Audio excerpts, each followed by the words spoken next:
नमस्कार बच्चों, एडुविला point channel में आप सभी का स्वागत है। और आज हम करने जा रहे हैं क्लास 8 के हिंदी की कबीर की साखियां और इससे रिलेटेड वर्कशीट है 22। तो आज की वर्कशीट में हम लोग अपनी पाठ्य पुस्तक बसंत के पाठों पर आधारित इन कार्यपत्रकों के माध्यम से आपसे विभिन्न पाठों पर चर्चा की जा रही है। और आइए इसी क्रम में आज कबीरदास जी द्वारा रचित कुछ साखियों पर चर्चा करते हैं। बच्चों, सबसे पहले आप कबीरदास के बारे में जान लीजिए कि कबीरदास एक संत कवि थे और इन्होंने 3 तरह की रचना की थी, साखी, सबद और रमैनी।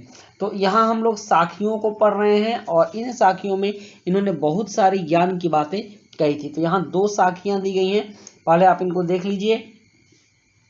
कबीरदास जी कह रहे हैं कि जाति न पूछो साध की, पूछ लीजिए ज्ञान, मोल करो तलवार का, पड़ा रहन दो म्यान। कहते हैं कि किसी साधु की, मतलब किसी सज्जन पुरुष की, साध मतलब सज्जन पुरुष होता है, सज्जन पुरुष की जाति मत पूछिए, उसका ज्ञान पूछिए, कितना जानता है इसको देखिए, कितना ज्ञानी है इसको देखिए। मोल करो तलवार का, कह रहे हैं कि तलवार को आप परखिए, म्यान कितना सुंदर है और बदसूरत है उससे मतलब नहीं, क्योंकि आपकी लड़ाई में तलवार की धार ही काम आएगी। म्यान अगर चाहे कितना भी सुंदर हो तो उससे लड़ाई नहीं लड़ी जा सकती है। लड़ाई लड़ने के लिए तेज धार वाली तलवार ही चाहिए। तो उसी तरह कहते हैं कि हमें इस समाज में ज्ञानी पुरुष चाहिए, बहुत ऊंचे जाति वाले पुरुष की आवश्यकता नहीं है। जाति कोई भी हो, पुरुष ज्ञानी होना चाहिए। उसके बाद कहते हैं दूसरे साखी में कि आवत गारी एक है, उल्टत हुई अनेक, कह कबीर नहीं उलटिए, वहीं एक की एक। कबीरदास कहते हैं कि अगर कोई आपको एक गाली देता है और प्रत्युत्तर में आप भी उलट कर उसको गाली देते हैं तो वह 2-4-10 गाली आपको और देगा। इस तरह आप भी गाली देंगे और वो बात बढ़ेगी और बहुत बड़ा विवाद का रूप ले लेगी। इसीलिए कहते हैं कि अगर कोई एक गाली देता है तो इग्नोर करके छोड़ दीजिए, उसका बिगड़ेगा। क्योंकि अगर वो गाली आपको देता है और आपने उस पर ध्यान ही नहीं दिया, तो कोई सामान अगर आपको कोई व्यक्ति देता है और आपने उसको नहीं लिया तो लौटकर उसी के पास जाएगा, मतलब कि उसकी गाली उसके पास जाएगी। लेकिन जैसे ही आप उसको गाली देंगे वो आपको और गाली देगा, विवाद बढ़ेगा, झगड़ा बढ़ेगा। तो कबीरदास कहते हैं कि इसको उलटिए नहीं, और जब आप नहीं उल्टेंगे, उसको उल्टे में गाली नहीं देंगे, तो एक गाली देने के बाद ही बात खत्म हो जाएगी, बात बंद हो जाएगी। तो इस तरह से कबीरदास ने अपने साखियों के माध्यम से बहुत ही महत्वपूर्ण बात आपको बताई है। और अब यहाँ अपरिचित शब्द है, जैसे साध, साध मतलब साधु या सज्जन।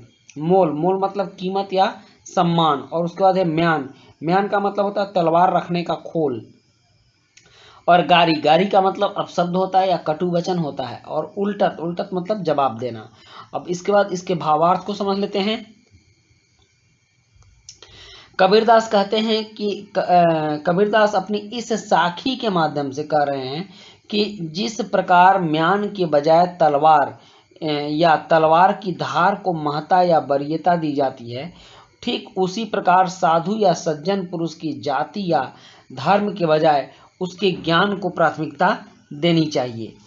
और दूसरी साखी के माध्यम से कबीरदास कहना चाहते हैं कि किसी व्यक्ति के गाली, अपशब्द या कटु वचन के जवाब में गाली, अपशब्द या कटु वचन नहीं कहना चाहिए।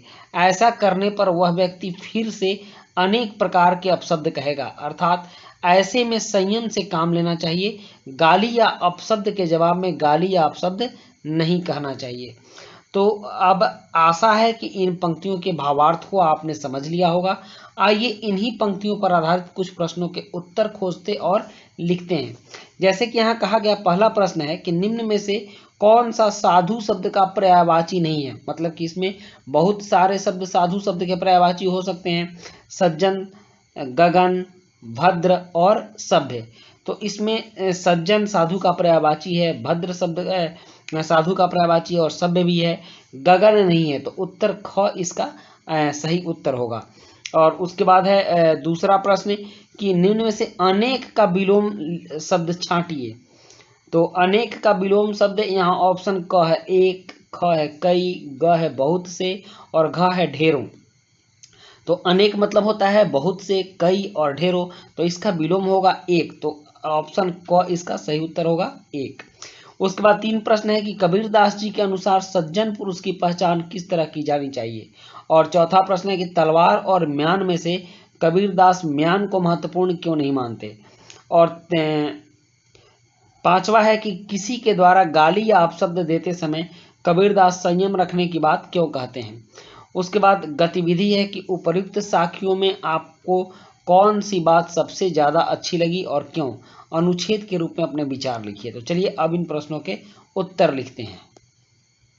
प्रश्न 3 है कि कबीरदास जी के अनुसार सज्जन पुरुष की पहचान किस तरह की जानी चाहिए। तो उत्तर है कि कबीरदास जी के अनुसार सज्जन पुरुष की पहचान उसके ज्ञान से की जानी चाहिए। नेक्स्ट है प्रश्न 4 कि तलवार और म्यान में से कबीरदास म्यान को महत्वपूर्ण क्यों नहीं मानते। तो इसका उत्तर है क्योंकि लड़ाई में तलवार की धार काम आती है, म्यान नहीं, इसलिए कबीरदास म्यान को महत्वपूर्ण नहीं मानते हैं। उसके बाद प्रश्न 5 है कि किसी के द्वारा गाली या अपशब्द देते समय कबीरदास संयम रखने की बात क्यों कहते हैं। तो इसका उत्तर है कि कबीरदास कहते हैं कि गाली या प्रत्युत्तर गाली से देने पर और भी गालियां सुननी पड़ सकती हैं, बात आगे बढ़ सकती है, इसलिए संयम रखनी चाहिए। उसके बाद गतिविधि है कि उपर्युक्त साखियों में आपको कौन सी बात सबसे ज़्यादा अच्छी लगी और क्यों। अनुच्छेद के रूप में अपने विचार लिखिए। तो यहाँ उत्तर है कि उपर्युक्त साखियों में दूसरी साखी जिसमें कबीरदास कहते हैं कि अगर कोई गाली या अपशब्द देता है तो उसके प्रत्युत्तर में मतलब कि जवाब में हमें गाली नहीं देनी चाहिए, हमें संयम रखनी चाहिए। इससे झगड़ा की आशंका कम होती है, विवाद नहीं बढ़ेगा। यह मुझे बहुत अच्छी लगी।